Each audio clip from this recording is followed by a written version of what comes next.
다윗은 제사장 엘리멜렉으로부터 두 가지를 받았었습니다. 뭘 받았었는지 혹시 기억나십니까?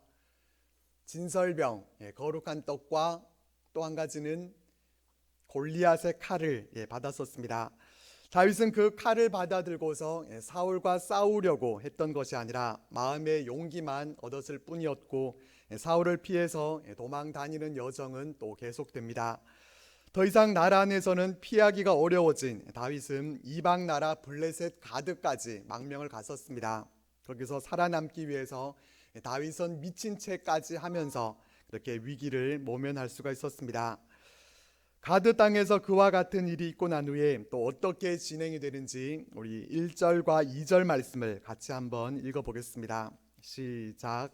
그러므로 다윗이 그곳을 떠나 아둘람 굴로 도망하매 그의 형제와 아버지의 온 집이 듣고 그리로 내려가서 그에게 이르렀고, 환난당한 모든 자와 빚진 모든 자와 마음이 원통한 자가 다 그에게로 모였고, 그는 그들의 우두머리가 되었는데 그와 함께한 자가 400명 가량이었더라.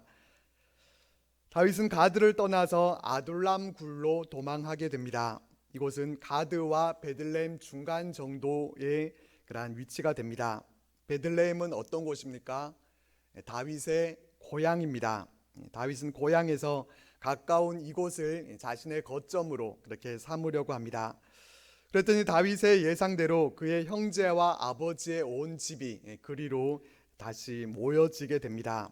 다윗의 가족들을 비롯한 친척들이 이 아둘람으로 모여들게 됩니다. 다윗의 가족들이 이 다윗에게로 모여들었던 것은 어쩌면은 당연한 그런 결과였다라고 말할 수 있을 것입니다. 다윗이 사울의 정적으로 그렇게 쫓기고 있는 상황이었기 때문에 다윗의 가족들도 그들의 목숨이 위태로웠을 것입니다. 근데 다윗의 가족 친지들만 모여든 것이 아니라 2절 말씀에 보면은 환난 당한 모든 자, 또 빚진 모든 자, 마음이 원통한 자들이 다 다윗 곁으로 그렇게 모여들게 됩니다. 이들의 공통점이 있다고 하면은 모두 다 이 사울의 그 왕정 체제 아래에서 어떤 형태로든지 억압과 또 상실감을 경험한 그런 사람들이라는 점입니다. 한마디로 그들은 사울에 대해서 반감을 갖고 있는 그런 자들입니다. 이들의 수가 적지 않게도 400명 가량이나 되었다, 이렇게 말씀해 줍니다. 이스라엘 사람들의 계수법에 따르면은 여성들과 아이들은 그 숫자에 포함되지 않았기 때문에 그래서 전투 요원만 400여 명이 되었다라는 그런 뜻입니다. 그리고 다윗은 그들의 우두머리가 되었다, 이렇게 말씀해 줍니다. 400명 정도의 사람들이 있다고 하면은 전투를 벌일 수 있는 그런 최소한의 최소 규모는 되었다는 것이고, 다윗은 이제 정치적으로 또 군사적으로 어느 정도의 세력을 형성한 그러한 모습이 됐습니다. 그리고 이와 같이 적지 않은 사람들이 다윗의 곁으로 모여들었다라고 하는 것은 다윗의 인간됨이 어떠했는가 하는 것을 우리들에게 잘 보여줍니다. 다윗에 대한 소문이 좋지 못하고 또 그가 악한 자였다고 하면은 그렇게 환난당하고 억압받고 어려움 당했던 그러한 사람들이 모여들지 않았겠지만은 다윗은 그런 그들을 품어줄 수 있는 그런 이미 좋은 그늘이 되어 있었다라는 것입니다. 우리의 삶도 그렇습니다. 우리의 인격이 좋은 그늘이 되어준다고 하면은 우리의 그 그늘 아래로 많은 사람들이 서로 모여들게 될 것이고, 우리에게 그런 그늘이 마련되지 못한다고 하면은 어떤 사람도 우리 가까이로 모여들지 않을 것입니다. 우리는 어떻습니까? 우리는 다윗과 같이 좋은 그늘을 제공해주는 그런 사람입니까? 우리는 우리의 모습이 어떠한지를 우리가 잠시 돌아보면서 우리도 여러 사람들이 깃들일 수 있는 그런 넉넉한 그늘을 우리 삶 가운데 늘 마련하고 이렇게 살아갈 수 있기를 바랍니다. 그래서 많은 사람들을 쉬게 해줄 수 있고 또 품어주고 위로해 줄 수 있는 그런 훌륭한 인격을 가진 그런 하나님의 사람들로 살아가실 수 있기를 바랍니다. 이런 상황에서 3절과 4절 말씀을 보면은 다윗은 의외의 행보를 보여줍니다. 다윗이 거기서 모압 미스베로 가서 모압 왕에게 이르되, 하나님이 나를 위하여 어떻게 하실지를 내가 알기까지 나의 부모가 나와서 당신들과 함께 있게 하기를 청하나이다 하고 부모를 인도하여 모압 왕 앞에 나아갔더니 그들은 다윗이 요새에 있을 동안에 모압 왕과 함께 있었더라. 이번에는 다윗이 모압 미스베로 가게 됩니다. 다윗은 모압 왕에게 자신이 하나님의 뜻을 분별할 때까지 자신의 부모를 함께 있게 해달라 그렇게 요청합니다. 앞에서도 다윗은 사울을 피해서 이방 땅 가드로 이렇게 망명을 갔었다가 미치광이 행세를 하면서 이렇게 살아나온 경험이 있으면서 또 다시 이방 땅 이 모압으로 가서 자신의 부모님을 부탁하는 그런 모습을 보면서 그가 왜 그렇게 이방 땅 모압까지 가야 했을까라는 그런 의문점을 우리가 갖게 됩니다. 이에 대해서는 아무래도 다윗의 부모님들이 이스라엘 땅에 있는 것보다는 이방 나라 땅에 있게 될 때 이방 나라는 사울의 힘이 미치지 못하는 그런 곳이기 때문에 더 안전하기도 했을 것입니다. 그리고 다윗의 증조모 룻이 어느 나라 사람이었습니까? 룻은 모압 여인이었습니다. 그러니까 모압은 다윗에게 있어서는 적대국이라기보다는 인척 관계에 있는 그런 나라라고 할 수 있습니다. 어쨌든 다윗은 이렇게 자신의 부모님을 모압 왕에게 의탁하게 됩니다. 사울 왕에게 쫓기는 그런 상황에서도 부모님을 챙기고 또 자신이 할 수 있는 대로 이렇게 자녀로서의 도리를 다하는 이 다윗의 모습을 볼 수가 있습니다. 그리고 5절 말씀입니다. 선지자 갓이 다윗에게 이르되 너는 이 요새에 있지 말고 떠나 유다 땅으로 들어가라. 다윗이 떠나 헤렛 수풀에 이르니라. 하나님은 갓 선지자를 통해서 이 다윗에게 말씀을 전하게 하십니다. 갓은 다윗을 찾아와서 모압 요새에 있지 말고 유다 땅으로 들어가라 라고 하는 이 하나님의 말씀을 다윗에게 전합니다. 앞에 있는 3절 말씀에 보면은 다윗이 모압 왕에게 말할 때 하나님이 나를 위하여 어떻게 하실지를 내가 알기까지 이렇게 말씀했었습니다. 하나님의 뜻을 알기까지 자신이 모압에 머물겠다 이렇게 말씀을 했는데 하나님의 뜻을 이 갓 선지자를 통해서 알게 된 것입니다. 그래서 하나님의 뜻을 알게 된 이 다윗은 그 말씀에 순종해서 유다 땅으로 들어가고 유다 땅 가운데서도 헤렛 수풀에 이르게 됩니다. 과거 다윗은 하나님보다도 먼저 행하는 사람이었습니다. 가드 땅에 그가 들어갔던 것도 하나님의 뜻을 묻고 하나님의 뜻을 따라서 그가 순종하면서 그렇게 들어갔던 것이 아니라 자신이 앞서서 행동했던 것이었습니다. 하지만 가드 땅에서 그가 고난을 겪고 또 고난 중에도 함께 하시는 하나님을 그가 경험을 하면서 하나님께서 말씀해 주시기를 기다리는 그런 하나님의 사람이 되어진 것을 볼 수가 있습니다. 하나님은 다윗의 고난을 사용하셔서 그를 순종의 사람으로 이렇게 변화시켜 주신 모습을 우리가 볼 수 있습니다.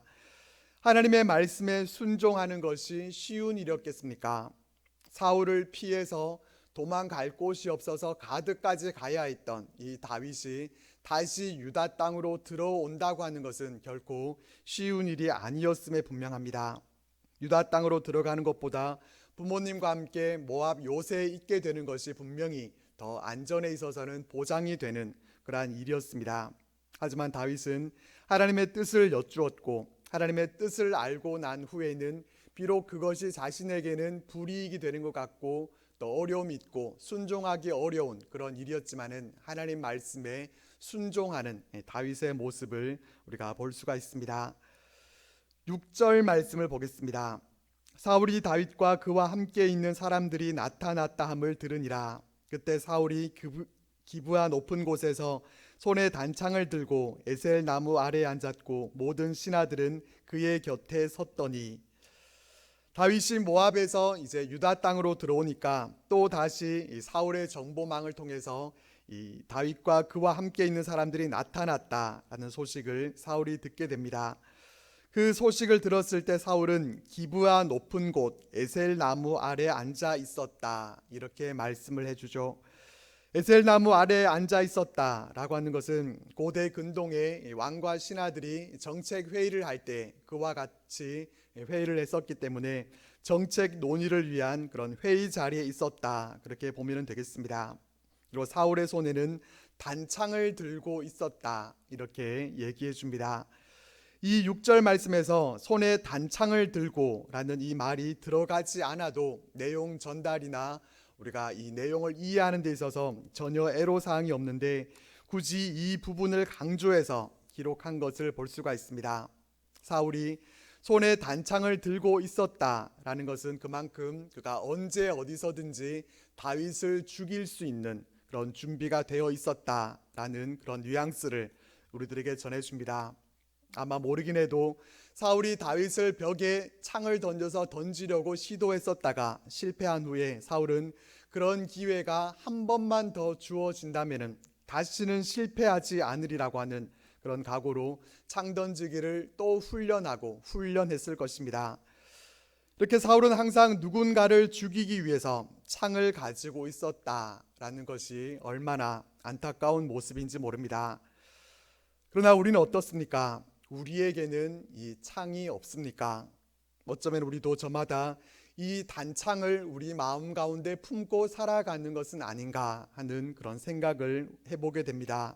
누군가를 미워하고 그 미워하는 마음이 이미 오랫동안 자리 잡고 있으면서 겉으로는 아무런 표정 내색하고 있지 않지만은 속으로는 언제나 그 사람을 향해서 던지려고 하는 그런 단창을 우리 마음 가운데 혹시 품고 있지는 않은지 모르겠습니다. 늘 사람을 죽이기 위한 단창을 들고 있었던 이 사울을 보면서 안타까워하는 그런 마음이 우리에게 있으면서도 우리 역시 우리 마음속에 단창을 가지고 있으면서도 우리 자신을 향해서는 우리가 아무것도 깨닫지 못하고 또 안타까운 마음이 없다고 하면은 문제가 있는 것입니다. 우리는 우리 안에 있는 단창을 이제는 다 치워버릴 수 있기를 바랍니다. 누군가를 죽이기 위한 그런 단창은 우리가 던져버리고 주님께서 우리를 살리신 것처럼 우리도 생명을 살리는 일에 쓰임받는 우리의 삶이 될 수 있기를 바랍니다. 사울은 그렇게 손에는 단창을 들고서 모든 신하들이 모여있는 자리에서 7절과 8절 말씀에서 이새의 아들과 결탁해서 좋을 게 하나도 없다 이렇게 으름장을 놓습니다. 요나단과 다윗이 언약을 맺었는데도 자신에게 알려준 신하가 없고 또 오늘이라도 요나단이 반역을 일으킨다고 해도 알려줄 사람이 아무도 없을 거다. 사울은 그렇게 비꼬아서 말을 합니다. 이새의 아들에 대한 어떤 정보든지 자기 앞에 내놓으라 라고 하는 그런 위협을 이 신하들에게 하게 됩니다. 그때 에돔 사람 도액이 사울에게 고발을 합니다.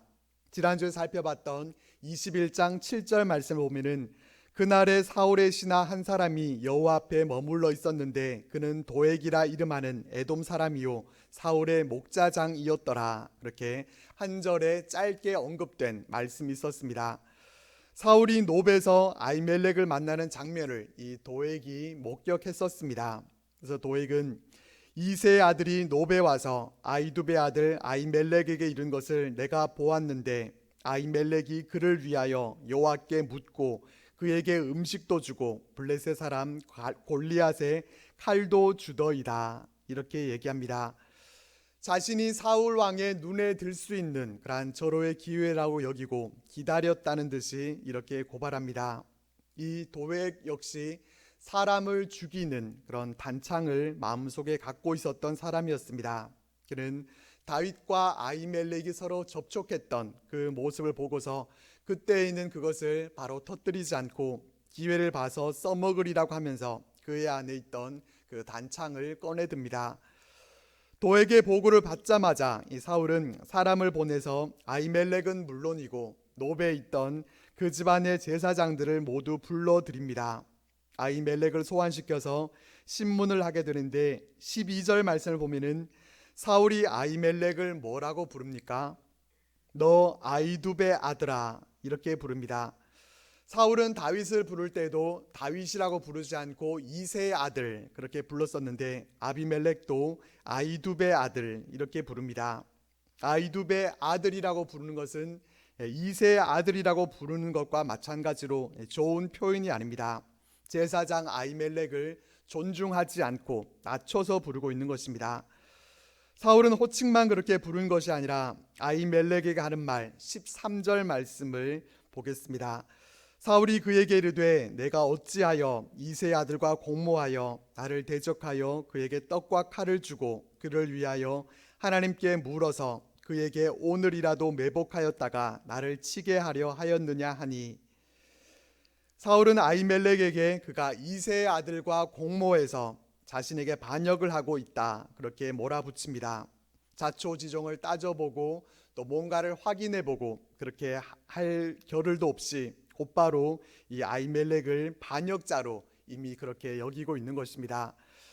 이 아히멜렉은 억울한 심정을 토로하면서 자신이 다윗을 맞이하고 또 호의를 베푼 이유에 대해서 설명합니다. 왕의 모든 신하 중에 다윗같이 충실한 자가 누구인지요? 그는 왕의 사위도 되고 왕의 호위 대장도 되고 왕실에서 존귀한 자가 아니니까. 아히멜렉은 다윗이 사울에게 있어서 가장 신임받는 신하이다 라는 것을 말하는데, 이것은 다윗에 대한 그 백성들의 평가를 반영한 것입니다. 사울을 자신에게 있어서 다윗은 대적자였지만은 백성들의 입장에서는 다윗은 자신의 목숨을 걸고서 이 사울 왕에게 충성했던 그런 신하임에 분명했습니다. 그리고 다윗이 왕의 사위라는 것도 강조합니다. 왕실의 인척인 이 다윗을 자신은 거부할 수 없었다, 그렇게 항변하고 있고, 또 다윗이 왕의 호위대장이라는 점도 언급합니다. 왕을 호위하는 사람은 가장 신임받는 최측근만이 가능한 일입니다. 그리고 다윗은 왕실에서 존귀한 자, 높은 지위를 갖고 있는 자이기 때문에 자신은 그와 같이 처신했던 것이다, 이렇게 설득력 있고 또 논리적으로 얘기를 잘 했습니다. 또 15절 말씀도 보겠습니다. 내가 그를 위하여 하나님께 물은 것이 오늘이 처음이니까 결단코 아니니라. 원하건대 왕은 종과 종의 아비의 온 집에 아무것도 돌리지 마옵소서. 왕의 종은 이 모든 크고 작은 일에 관하여 아는 것이 없나이다 하니라.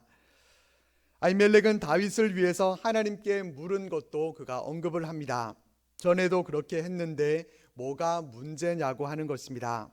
하지만 다윗이 사람들을 모아서 세력을 형성한 그 시점에서 다윗을 위해서 하나님께 물었다라고 하는 것은 이 사울의 입장에서는 그가 반역에 가담했다는 것과 다름이 없었습니다. 아히멜렉은 아무것도 모르니까 죄를 묻지 말아달라고 이렇게 사울에게 간청했지만은, 그러나 그는 사울이 듣고자 했던 말, 도에게 보고가 사실이었고 또 그가 반역한 것이 맞는지에 대한 말을 이미 해버린 그런 상태였습니다. 사울은 이 아히멜렉의 진술을 듣자마자 사형 선고를 내려버립니다. 아히멜렉아, 내가 반드시 죽을 것이요, 그렇게 그에 대한 사형 선고뿐만 아니라 너와 내 아비의 온 집도 그러하리라. 그의 온 집안 제사장 모두에게 이 사형을 선고합니다. 사실 사울은 아히멜렉을 자신 앞으로 끌고 오라고 했을 때부터 이미 그와 같이 하기로 결정을 내렸을 것입니다. 사울은 잠시 옥에 가뒀다가 나를 잡아서 처형식을 하는 것이 아니라 곧바로 좌우의 호위병들에게 명령합니다. 17절 말씀입니다. 왕이 좌우의 호위병에게 이르되 돌아가서 여호와의 제사장들을 죽이라. 그들도 다윗과 합력하였고 또 그들이 다윗이 도망한 것을 알고도 내게 알리지 아니하였음이니라 하나 왕의 신하들이 손을 들어 여호와의 제사장들 죽이기를 싫어한지라.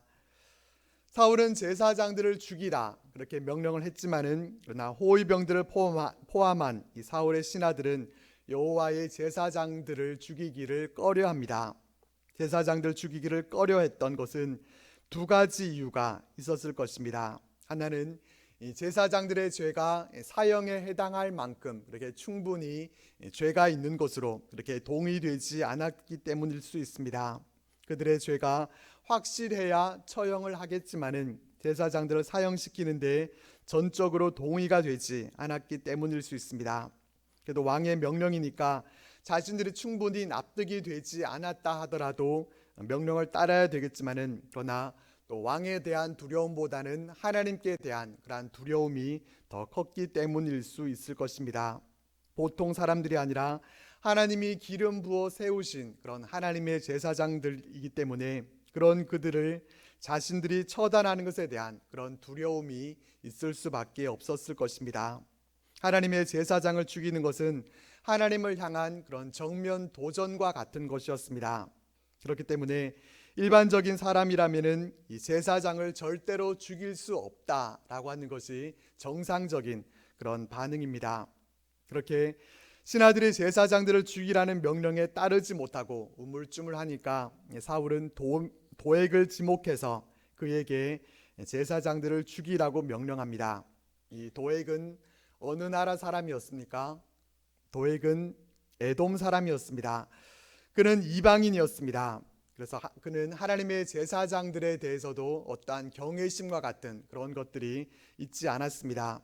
도액은 어떻게 하는가 하면은 18절 말씀을 보면은 도액은 제사장들을 쳐서 그날에 세마포 에봇 입은 자 85명을 죽입니다. 그는 제사장들에 대해서 긍휼히 여기는 마음이 전혀 없었고 또 정상적인 사람이 가질 법한 그런 태도가 전혀 없이 무참하게 이 제사장들을 살해합니다. 근데 뿐만 아니었습니다. 19절 말씀을 보겠습니다. 제사장들의 성읍 노베 남녀와 아이들과 젖먹는 자들과 소와 나귀와 양을 칼로 쳤더라. 사울이 도액에게 명령한 것은 제사장들을 죽이라는 명령이었습니다. 제사장들 85명을 죽인 것만 해도 충분히 나쁜 짓을 저질렀습니다. 도액은 사울이 명령하지 않은 일까지 저지릅니다. 노베 남녀와 아이들, 젖먹는 아기와 가축들까지 모조리 다 죽입니다. 이 사건은 사무엘상 2장에서 하나님의 사람이 엘리에게 예언했던 그 말씀이 성취된 것입니다. 아히멜렉은 이다말의 후손으로 비느하스의 손자였고 또 엘리의 증손자였습니다. 엘리 가문의 멸망에 대해서 예언했던 그 말씀이 이제 사울의 때에 와서 이것이 이렇게 성취되어지는 것을 볼 수가 있습니다. 이렇게 사울은 도액을 통해서 결과적으로는 놉을 완전히 진멸시켜 버리게 됐습니다. 이전에 사울은 하나님이 아말렉을 진멸시키라고 하셨을 때 그가 그렇게 하지 않고 아각 왕을 살려줬었고 또 자기 마음대로 좋은 것들을 살려줬던 것을 볼 수가 있었습니다. 이때의 모습과는 대조적으로 사울은 자신의 야욕을 이루기 위해서 하나님의 제사장들과 그 성읍들까지 진멸시키까지 하면서 하나님을 대적하고 있는 그런 모습을 볼 수 있습니다. 도액은 사울이 명령한 것 이상으로 아무 죄도 없고 또 아무것도 모르는 젖먹이 아기들까지 다 죽여버렸습니다. 도액이 제사장들에게 무슨 원한이 있었겠습니까? 도액은 그저 왕이 명령한 데까지만 그가 시행하면 됐겠지만은 그는 사울 왕에게 과잉 충성을 합니다. 그렇게 해서 왕의 신임을 얻고 사울 왕의 목자장이었던 그가 더 높은 자리에 오르기 위해서 그와 같은 일들을 그는 저질렀습니다. 그래서 이 도액이라는 인간의 최후가 어떻게 되는가 이것이 궁금하지만은 본문 이후에 이 도액에 대해서는 더 이상 말씀해 주지 않습니다. 단지 시편 52편을 보면은 이 표제어에 이 도액이 나옵니다. 시편 52편의 배경은 에돔인 도액이 사울에게 이르러 다윗이 아히멜렉의 집에 왔다고 그에게 말하던 때에 이렇게 소개가 됩니다.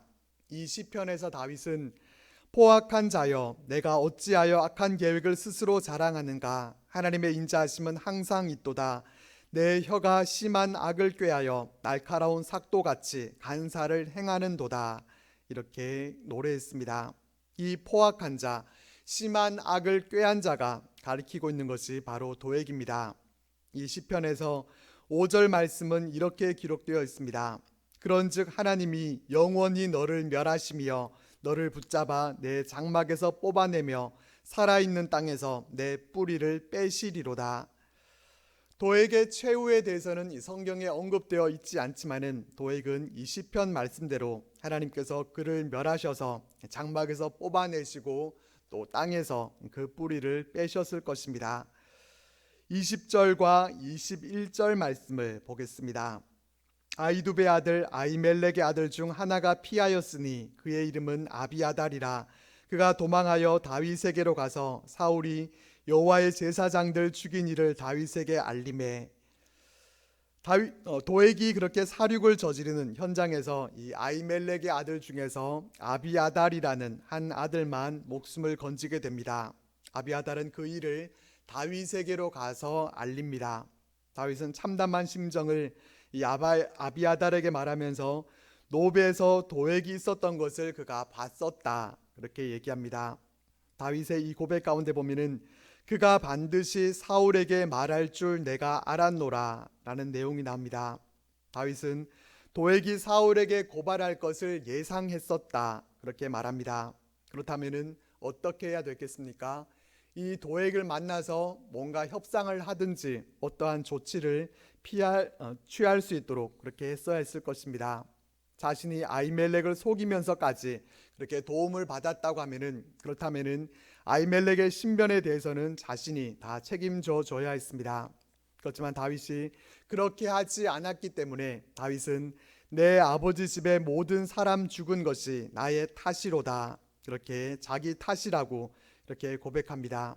그리고 아비아달에게는 23절 말씀, 두려워하지 말고 내게 있으라. 내 생명을 찾는 자가 내 생명도 찾는 자니 내가 나와 함께 있으면 안전하리라, 이와 같이 말하면서 그의 안전을 보장해 줍니다.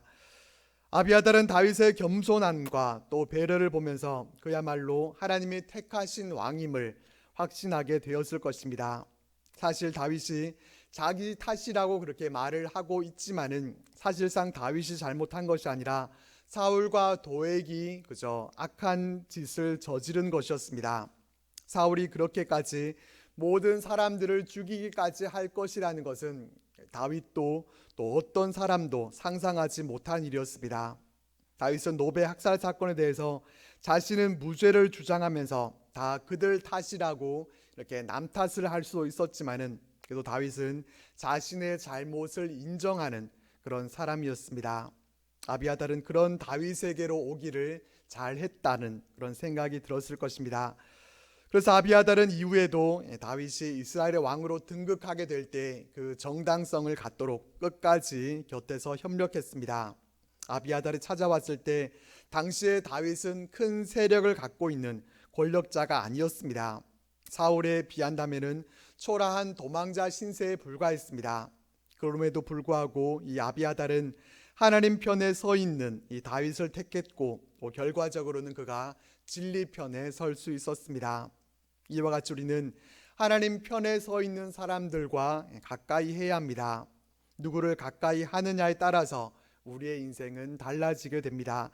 사울과 가까이 하게 되면 사울과 같은 그런 사람들만 그의 주위에 몰려들게 됩니다. 그 대표적인 인물이 바로 도액이었습니다. 그런 권력자의 입맛에 자기를 맞추고 권력자의 편에 서서 이득을 취하려고 했습니다. 그는 하나님도 두려워하지 않고 자신의 욕심을 따라 사는 사람이 바로 이 도액이었고, 사울은 딱 자기와 같은 사람을 자신의 곁에 그렇게 두게 된 것입니다. 오늘 본문 말씀에서는 이렇게 도액과 아비아달이 서로 대조가 됩니다. 사울을 택한 도액과 또 다윗을 택한 아비아달, 이 두 사람은 서로 다른 지도자를 선택했고 그 선택에 따라서 장차 다른 결과를 맞이하게 될 것입니다. 본문 말씀을 보면서 우리가 사울 쪽과 다윗 쪽 가운데 어느 쪽을 선택하라고 한다고 하면은 우리는 어느 쪽을 선택할 것 같습니까? 한쪽은 이미 권력을 갖고 있지만은 이성을 잃고 죽이는 일에만 힘쓰고 있고 또 기울어 가고 있습니다. 또 한쪽은 쫓기고 있고 힘 없이 그저 미약하지만은 힘들고 눌린 자들이 몰려올 수 있는 그러한 쪽입니다. 이 두 가지만 놓고 우리가 선택을 하라고 하면은 또 쉽지 않겠지만은 가장 중요한 한 가지는 한쪽은 하나님이 버리셨고 한쪽은 하나님이 함께 하신다는 것입니다. 우리는 세상의 다른 어떤 조건보다 하나님이 함께 하시는 쪽을 선택할 수 있기를 바랍니다. 하나님이 함께 하시고 하나님의 사람들이 함께 모여 있는 그러한 믿음의 공동체 안에서 우리의 영혼이 살아나고 우리도 다른 사람들을 살리고 복되게 하는 그런 거룩하고 또 귀한 하나님의 사람들로 살아가는 우리들 모두가 되시기를 바랍니다.